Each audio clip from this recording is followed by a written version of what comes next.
நாங்க வந்து டேனியல்ல வந்து பார்க்கும்போது மோஸ்ட்லி வந்து இந்த காமெடி ரோல்ஸ்ல தான் உங்களை அதிகமா நாங்க பார்த்தோம். வை வந்து கேரக்டர் ரோல்ஸ் நீங்க சூஸ் பண்ணலையா? இல்ல உங்களுக்கு அந்த மாதிரி ஆப்ஷன்ஸ் வரலையா? ஆப்ஷன் வரலன்றத விட நம்ம கிட்ட ஒரு விஷயம் இருக்கு, ஸ்டீரியோடைபிக்கல் அப்ரோச் ஒன்று இருக்குது. எப்படின்னா நீங்க எந்த கேரக்டர் சக்சஸ் பண்றீங்களோ அதே மாதிரி கூப்பிட்டு அது ரொம்ப ஈஸியா இருக்கும் அவங்களுக்கு. இந்த கேரக்டர் கொண்டு போயிட்டு வேற டிஃப்ரெண்டான ஒரு ரோல்லையோ இல்ல வேற பெர்ஸ்பெக்டிவ்ல கொடுக்கணும்னு யாரும் they don't think ஃபர்ஸ்ட். அது ரிஸ்க்ன்றத தாண்டி they don't think. அதுல பிரேக் பண்ண ஒரு 2 ஆள்லாம் கண்டிப்பா வெற்றிமாறன் சார் சொல்லலாம். சூர்யானனுக்கு அந்த ரோல் கொடுத்தாரு சரி. இப்போ நெக்ஸ்ட் கென்னுக்கு அந்த படம் பண்ணிடுறாங்க, ராஜன் மகையால பண்றாப்புல. அந்த மாதிரி விஷயங்கள் வந்து இஸ் டேக்கிங் ரிஸ்க்ன்றதை தாண்டி people supposed to believe a person as an actor first.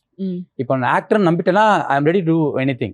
நீ அது இல்லாமல் கொஞ்சம் எதுக்கு இதை கொடுத்தா நான் மாட்டிக்க போறோமா அப்படின்னு சொல்லிட்டு கொஞ்சம் பயந்தாலே கொஞ்சம் கஷ்டப்படும். நான் ஒரு படம் வில்லனாகவும் பண்ணிட்டேன், மெயின் வில்லனாகவும் பண்ணேன்.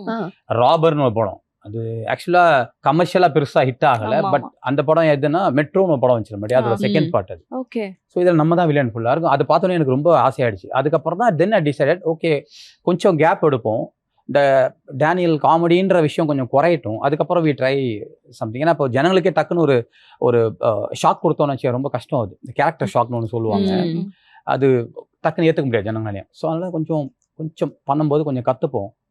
இப்போ பண்ணுறது ஒரு 2 படம் பண்ணிட்டோம். ஒரு படம் லீடாக பண்ணிட்டேன். அந்த படம் வந்து பக்கா எமோஷனல் ஃபேமிலி, ஒரு ஃபேமிலி ட்ராமா, ஒரு எமோஷனல் ட்ராமாவாக இருக்கும். ஸோ அந்த படத்தில் நம்ம உட்கார போகிறோம், நடிக்க போகிறோம் போது அது ரொம்ப ஹாப்பியாக இருந்தது. அதுதானே இப்போ ஒரு ஆக்டருக்கு வந்து எப்போ பெரிய கான்ஃபிடென்ட் கிடைக்கும்னா, நம்மளே ஸ்க்ரீனில் பார்த்து ஓகேடா ஏதோ பண்ணிட்டடான்னு ஓரளவுக்கு வந்துருச்சுன்னு வச்சுக்கோங்களேன், அது ஒரு பெரிய கான்ஃபிடென்ட்டாக இருக்கும்.